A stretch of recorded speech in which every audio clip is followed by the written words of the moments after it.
l'Union des gauches de nouveau confrontée ce dimanche aux velléités solitaires de la France insoumise, LFI.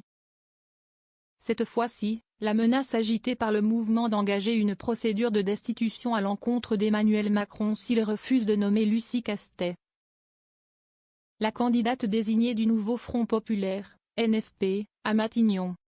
Ses partenaires, du Parti socialiste, PS, en passant par le Parti communiste, PCF, et les écologistes, s'en sont désolidarisés. Un nouvel épisode de discorde à gauche à l'heure où le NFP cherche toujours à imposer une cohabitation au chef de l'État. LFI a allumé la mèche avec un texte dénonçant le coup de force institutionnel contre la démocratie attribué à Emmanuel Macron. Coupable de ne pas tenir compte du résultat politique des élections législatives anticipées qui ont placé la gauche unie en tête, 193 députés, loin toutefois de la majorité absolue, 289 députés. Macron doit se soumettre au vote du peuple. Ou le Parlement doit le démettre, tranche sur X le coordinateur du mouvement insoumis ce dimanche, Manuel Bompard.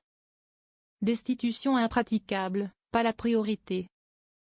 2 heures plus tard, le patron du Parti socialiste, PS, sonne la charge, et écarte cette hypothèse. La proposition d'initier une destitution d'Emmanuel Macron n'engage que leur mouvement et non l'ensemble de la gauche unie au sein du nouveau Front populaire, écrit Olivier Faure sur X. La réponse à une nomination d'un « Premier ministre » qui ne serait pas conforme à la tradition républicaine, est la censure, tranche-t-il. Dans la foulée, les autres partenaires de gauche font savoir à l'AFP leur circonspection face à la piste lancée par LFI. Alors que chacun cherche à accroître la pression sur Emmanuel Macron qui tarde à désigner un nouveau gouvernement. L'entêtement d'Emmanuel Macron qui continue à revendiquer qu'il ne changera pas de cap est inquiétant. Chacun y réagit à sa manière, souligne la patronne des écologistes Marine Tondelier. Pour ce qui est de notre parti, nous consacrons toute notre énergie à ce que Lucie Castet soit nommée dans les plus brefs délais. Même prise de distance au PCF de Fabien Roussel, où l'on observe que LFI choisit de se lancer dans la présidentielle, de 2027, dès maintenant. C'est leur choix. Pour nous ce n'est pas la priorité. Avant d'envisager une nouvelle présidentielle, faisons respecter le résultat des législatives, plaide encore le parti. Cette nouvelle initiative solitaire de LFI irrite largement à gauche. Notamment le député socialiste Jérôme Gage, ancien très proche de Jean-Luc Mélenchon, aujourd'hui brouillé avec le triple candidat à la présidentielle. Ou comment rendre service au président avec une menace constitutionnellement et politiquement impraticable. Qui divise légitimement la gauche, à nouveau mise devant le fait accompli, déplore-t-il sur X, y voyant du Mélenchon pur jus.